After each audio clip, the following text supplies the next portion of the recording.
Hey everybody, welcome back to Clogs. Have you ever had the feeling that your wife is plotting your demise? I have, and it all started after I bought this 3D printer. So before you pick up this hobby, let's talk about a few things that you should know about before you hit the buy button. Price. Price is not just the printer. My first printer right here, this one right here, cost me $549, and they threw in a few small rolls of filament, and that's where the addiction starts. I mean, that's where the fun begins, because the filament doesn't last. To start, expect to buy about 4 rolls, about $50 to $60, and then it comes to the non-negotiables. A decent scraper, pliers, cutters, super glue, activator, Windex, paper towels, nozzle cleaning, extra nozzles, digital calipers, bed adhesion, dissonant packs, and a good little vacuum. Plus, a lot of cameras. I mean a lot of cameras, because you're going to set them up all around your house so when your wife decides she's had enough, you have proof. Those supplies will run you about $60 to $100, but the cameras, they're priceless. And I know you don't believe me, but trust me on this one. And space. Make sure you actually have space, because once you get into this 3D printing thing, you might get 2. Heck, you might even get 3. And let's not talk about the driver filaments. I mean, everything takes up space. And you don't just buy 2 rolls. You just don't buy 4.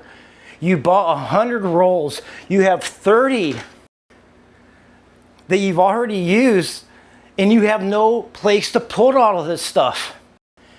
Plus the learning curve. There is a learning curve here. You're going to have to use software that you've never used before. It's called a slicer. And you can print straight from a Bambu Handy app on your phone or the Bambu Studio on your laptop.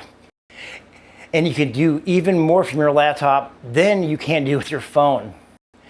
You need to understand the filaments, what you can and cannot print, temperatures, heat beds, hardened nozzles, clogs, and how to fix these weird error codes. You almost have to be an engineer. And if you're an engineer, you're ahead of the curve.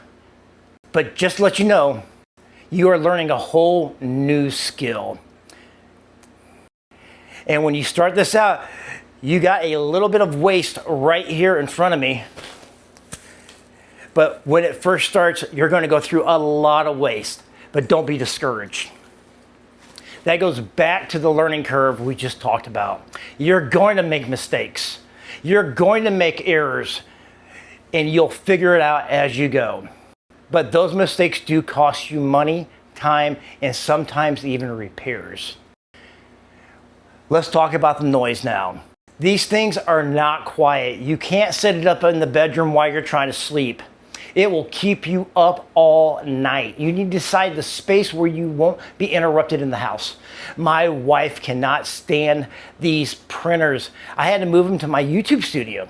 She works from home. She said, I am not dealing with that noise all day.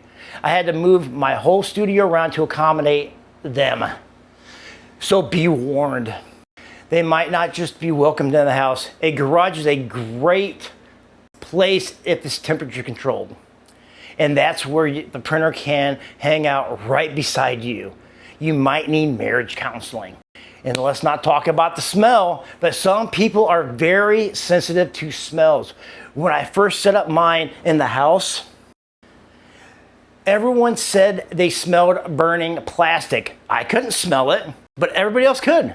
So just be aware you need good ventilation, and some filaments need filters and venting because the fumes can be toxic. But in closing, Decide what you actually want to do with this printer and make sure you buy the right one for that job. The worst buying decision that you can make is buying the wrong one and then having to spend even more money on the right one. So if you don't have the money right now for the one that you really need, save up. You'll thank yourself later. But everybody, thanks for watching. Like and subscribe, and Hey honey, what's up? I got cameras. I got a lot of cameras. I have infrared.